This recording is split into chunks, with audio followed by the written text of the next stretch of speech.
नमस्कार, सनातन संदेश टीवी में आप सभी का स्वागत है। मैं हूं मधुमिता।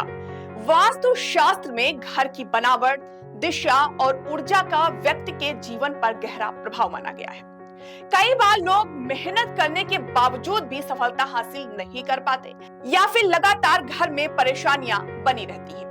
ऐसी स्थिति में घर में मौजूद वास्तु दोष भी इसका एक कारण हो सकता है। कुछ छोटे छोटे वास्तु उपाय अपनाकर इन नकारात्मक प्रभावों को कम किया जा सकता है और जीवन में सुख समृद्धि को बढ़ाया जा सकता है। वास्तु के मुताबिक घर का मुख्य द्वार वह स्थान होता है जहां से सकारात्मक ऊर्जा का प्रवेश होता है। यदि मुख्य द्वार से जुड़ा कोई भी वास्तु दोष हो तो भगवान गणेश की प्रतिमा को दरवाजे के अंदर और बाहर इस तरह लगाना शुभ माना जाता है कि उनकी पीठ दिखाई न दे।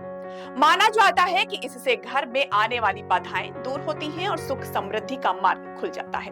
हिंदू परंपरा में तुलसी को अत्यंत पवित्र और सौभाग्य बढ़ाने वाला पौधा माना गया है। यदि घर के प्रवेश द्वार के पास तुलसी का पौधा लगाया जाए तो ये नकारात्मक ऊर्जा को कम करके सकारात्मक ऊर्जा को बढ़ाता है। ध्यान रखें कि तुलसी के आसपास साफ सफाई बनाए रखें और वहां जूते, चप्पल या कूड़ादान ना रखें। वास्तु शास्त्र के मुताबिक घर के कोने में गंदगी, धूल या मकड़ी के जाले होना अशुभ माना जाता है और कहा जाता है कि ऐसी स्थिति में धन की देवी लक्ष्मी का वास नहीं होता। इसलिए घर के मुख्य द्वार, ब्रह्म स्थान और अन्य कोनों को हमेशा साफ बनाए रखें। इससे घर में सुख, शांति और समृद्धि बनी रहती है। वास्तु के मुताबिक बीम के नीचे सोना या फिर बैठना सेहत और मानसिक शांति के लिए अच्छा नहीं होता। यदि घर की बनावट के कारण ऐसा करना जरूरी हो तो बीम के नीचे बांसुरी टांगने का उपाय किया जा सकता है। माना जाता है कि इससे इसके नकारात्मक प्रभाव कम हो जाते हैं। घर में कहीं भी पानी का रिसाव या सीलन होना वास्तु दोष माना जाता है। पानी को समृद्धि और लक्ष्मी का प्रतीक माना गया है, इसलिए उसका व्यर्थ बहना आर्थिक समस्या को बढ़ाना है।